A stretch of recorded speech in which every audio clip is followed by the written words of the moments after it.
গৌরব গগৈ মুর্দাবাদ মুর্দাবাদ মুর্দাবাদ পাকিস্তানি আজাদ মুর্দাবাদ মুর্দাবাদ মুর্দাবাদ পাকিস্তানি আজাদ মুর্দাবাদ মুর্দাবাদ মুর্দাবাদ গৌরব গগৈ হুঁশিয়ার হুঁশিয়ার হুঁশিয়ার গৌরব গগৈ হুঁশিয়ার হুঁশিয়ার হুঁশিয়ার গৌরব গগৈ মুর্দাবাদ মুর্দাবাদ মুর্দাবাদ গৌরব গগৈ মুর্দাবাদ মুর্দাবাদ মুর্দাবাদ গৌরব গগৈ মুর্দাবাদ মুর্দাবাদ কংগ্ৰেছ প্ৰদেশ কংগ্ৰেছৰ সভাপতি গৌৰৱ গগৈ ডাঙৰীয়া তেখেতে পাকিস্তানত গৈছে, পাকিস্তানৰ ভিছা লৈ গৈছে।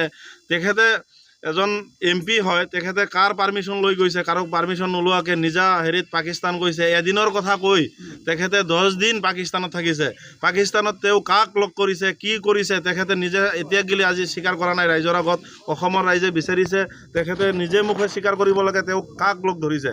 তেখেতে অলপ আগতে এটা মই নিউজ চেনেলত দেখা পাইছোঁ যে তেওঁৰ পত্নীক লগ ধৰিব গৈছিলে আৰু তেওঁৰ পত্নীক লৈ ফুৰিব গৈছিলে, বজাৰ কৰিব গৈছিলে, ক'ৰবাত বোলে গৈছিলে, তেনেকুৱা ধৰণৰ কিছুমান কথা কৈছে। এইবোৰ কথা কৈ মানুহক আবহাৱা ভৰি লাভ নাই। এতিয়া ৰাইজে বিচাৰিছে, অসমৰ ৰাইজে বিচাৰিছে যে তেখেতে সত্য কথা কওক, সঁচা কথা কওক। তেওঁ পাকিস্তানত যাই আলী তৌফিকক লগ কৰিছে আৰু কিয় লগ কৰিছে, যিখিনি SID ৰিপৰ্ট মতে তেখেতে ইণ্ডিয়াৰ যিটো নিৰাপত্তাজনীয় যিখিনি মানে কথা সেইবোৰ বিষয়ে হয়তো তেওঁক লগ ধৰিছে। আমাৰ সন্দেহ হৈছে তেখেতে নিৰাপত্তাজনিত কাৰণত মানে ভাৰতৰ যিটো নিৰাপত্তা আছে, নিৰাপত্তাজনিত কাৰণত মানে হয়তো আমাৰ কিবা তথ্য যোগান ধৰিছে নেকি, আমাৰ এটা সন্দেহ হৈছে। তেখেতে খুব কম সময়ৰ ভিতৰত অসমৰ ৰাইজৰ আগত বা ভাৰতৰ ৰাইজৰ আগত তেখেতে স্বীকাৰ কৰিব লাগে কাক লগ ধৰিছিল, কিয় লগ ধৰিছিল। তো সঁচা কথা ক'ব লাগে। তেখেতে মই দেখা পাইছোঁ নিউজ চেনেলত এৰাই চলিব বিচাৰে। তেখেতে মানে উত্তৰবোৰ নিদিয়ে, আগতো দিয়া নাই আৰু তেখেতক পাকিস্তানৰ এজেণ্ট বুলি ক'লে তেখেতে এৰাই চলিব বিচাৰে। তেখেতে এটা কথা প্ৰমাণ হৈছে তেখেতে এজন পাকিস্তানীৰ এজেণ্ট হয়। তেখেতে হয় পাকিস্তানৰ মানে ইণ্ডিয়াৰ দালাল হয়। তেখেতে ইণ্ডিয়াৰ হৈ কিনে তেওঁ মানে পাকিস্তানৰ এজেণ্টগিৰি কৰি আছে।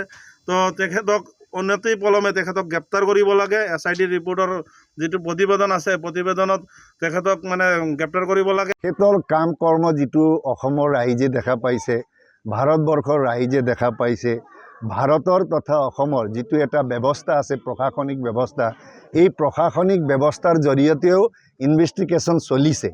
আৰু তেখেতে যিটো ভিছা উল্লেখ কৰিছে, তেখেতে আজি এটা বাইট দি থকা মই শুনিছোঁ। তেখেতে কৈছে মই মোদী চৰকাৰক গোটেইখিনি কথা দিছোঁ, কিন্তু তাত তেখেতৰ যিটো ভিছা তক্ষশিলাত গৈছোঁ বুলি কৈছে, এইটো কিন্তু ভিছাত উল্লেখ নাই। গতিকে এতিয়া প্ৰক্ৰিয়া চলি আছে, তদন্ত হৈ আছে। আৰু আমি ভাৰতবৰ্ষৰ আৰু অসমৰ ৰাইজে এটাই কথা বুজি পাওঁ, আমাৰ দেশৰ ভূখণ্ডতা অখণ্ডতা আৰু নিৰাপত্তাৰ ওপৰত যি ব্যক্তিয়ে আঘাত সানে, বিপদ আনে, আমাৰ নিৰাপত্তাত যদি এটা তেখেত ভাবুকি হয়, তেতিয়াহ'লে তেখেতক আমি গ'বেক দিব লাগিব। আৰু এই কংগ্ৰেছৰ সভাপতি গৌৰৱ গগৈ অসমৰ ৰাইজে প্ৰত্যাখ্যান কৰিব লাগে। আৰু তেখেতৰ যিটো নেতৃত্বত এই কংগ্ৰেছৰ তেওঁ সভাপতি হৈ আছে, তেখেতক অতি তৎপৰীয়াকৈ অসম চৰকাৰে, ভাৰত চৰকাৰে গ্ৰেপ্তাৰ কৰিব লাগে। নিৰাপত্তাজনিত আজি পাকিস্তানে আমাক আক্ৰমণ কৰিছে। আপোনালোকে আমি সকলোৱে জানো কাৰ্গিলৰ যুদ্ধ হৈছিল। সেই দেশখনে মিছা কথা কৈ সামৰিক বাহিনীৰ ড্ৰেছ পিন্ধাই পাকিস্তানী মৌলবাদীবিলাকক ইয়াত সোমাই 99ত ডাঙৰ এটা যুদ্ধ হৈছে। আমি কিবা কাৰণত তেতিয়াৰ প্ৰধানমন্ত্ৰী অটল বিহাৰী বাজপেয়ীৰ সফল নেতৃত্বত জয় হ'ব পাৰিছোঁ। আজি আমাৰ দেশৰ ভিতৰতে থাকি ৰাইজৰ সেৱা কৰিম বুলি কৈ মিছা কথা কৈ পাকিস্তানৰ এজেণ্টগিৰি যদি কৰে, তেনেকুৱা ব্যক্তিক অসমৰ ৰাইজে পৰাপক্ষে প্ৰৱেশ কৰিবৰ কাৰণে দিব নালাগে। সেইকাৰণে আমি ভাৰতীয় জনতা পাৰ্টিৰ কাৰ্যকৰ্তাসকলে তামোলপুৰ জিলা আৰু নাগৰিজুলি মণ্ডলৰ কাৰ্যকৰ্তাসকল একত্ৰিত হৈ প্ৰতিবাদ কৰিছোঁ। তেখেতক গ'বেক দিছোঁ। গৌৰৱ গগৈ গ'বেক, গৌৰৱ গগৈ মেয়াৰ agent go back, Pakistani agent go back এই কাৰ্যকৰ্তাসকলে কৰিছে। আৰু যেতিয়ালৈকে ইয়াৰ ন্যায়িক ব্যৱস্থা নহয়, তেতিয়ালৈকে আমাৰ প্ৰতিবাদ জাৰি থাকিব।